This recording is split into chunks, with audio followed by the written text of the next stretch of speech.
umbrella to its allies stop you right in that there. region. Let's listen Indeed, into there this they are. statement coming from the White House. We had a small group national security meeting today with the President and the Vice President about the latest provocation on the Korean Peninsula.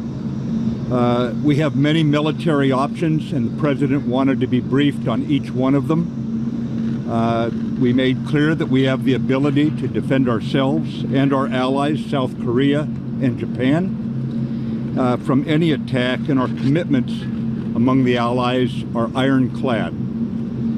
Any threat to the United States or its territories, including Guam, or our allies, will be met with a massive military response, a response both effective and overwhelming. Kim Jong-un should take heed of the United Nations Security Council's unified voice.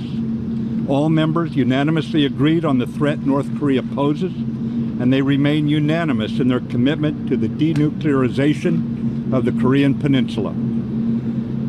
Because we are not looking to the total annihilation of a country, namely North Korea. But as I said, we have many options to do so. Thank you very much, ladies and gentlemen. Secretary Mattis, do you believe they've got a...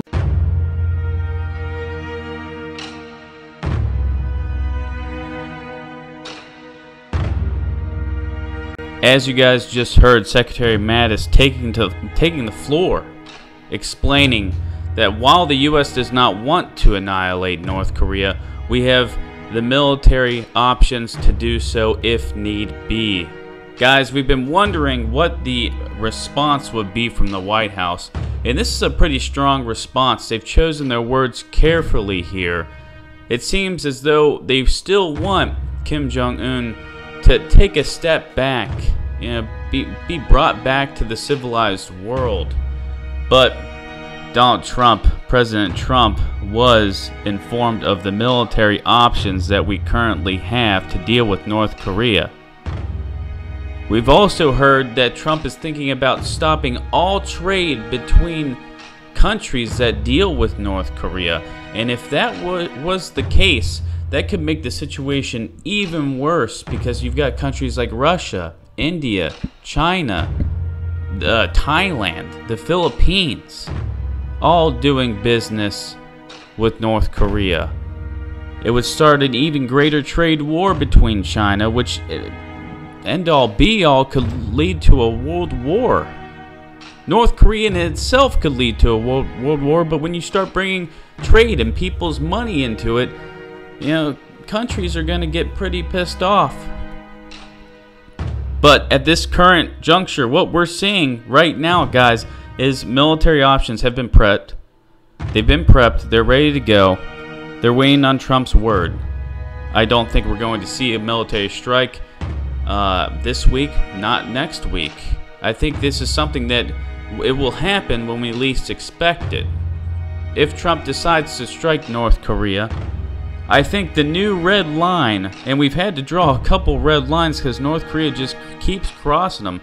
And it's not that the U.S. is backing down because they're weak. It's because if a war with North Korea broke out, millions would die. We're not kidding here. This is not a joke. Millions would die.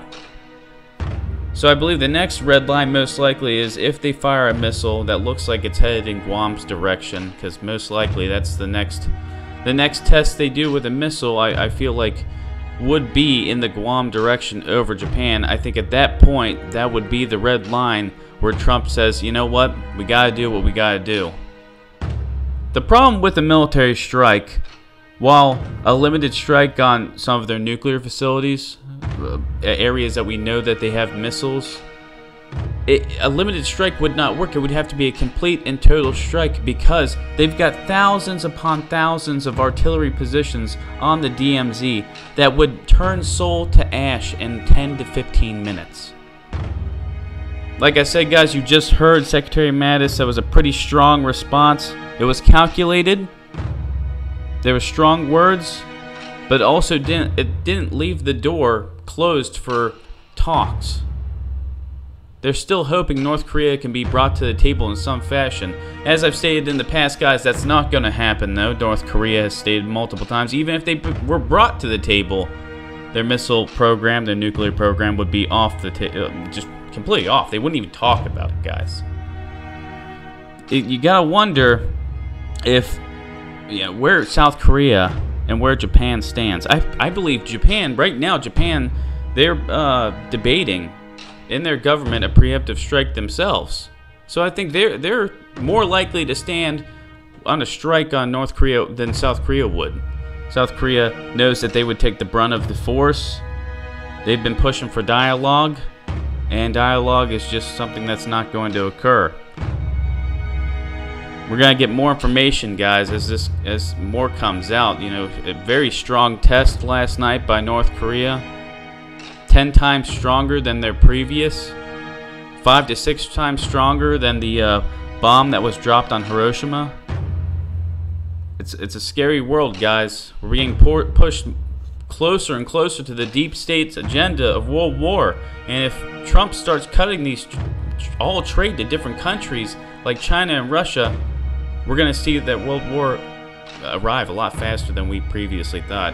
As more information comes out, guys, we'll talk about it. We'll discuss it. We're here to inform you, not to tell you how you have to think, guys.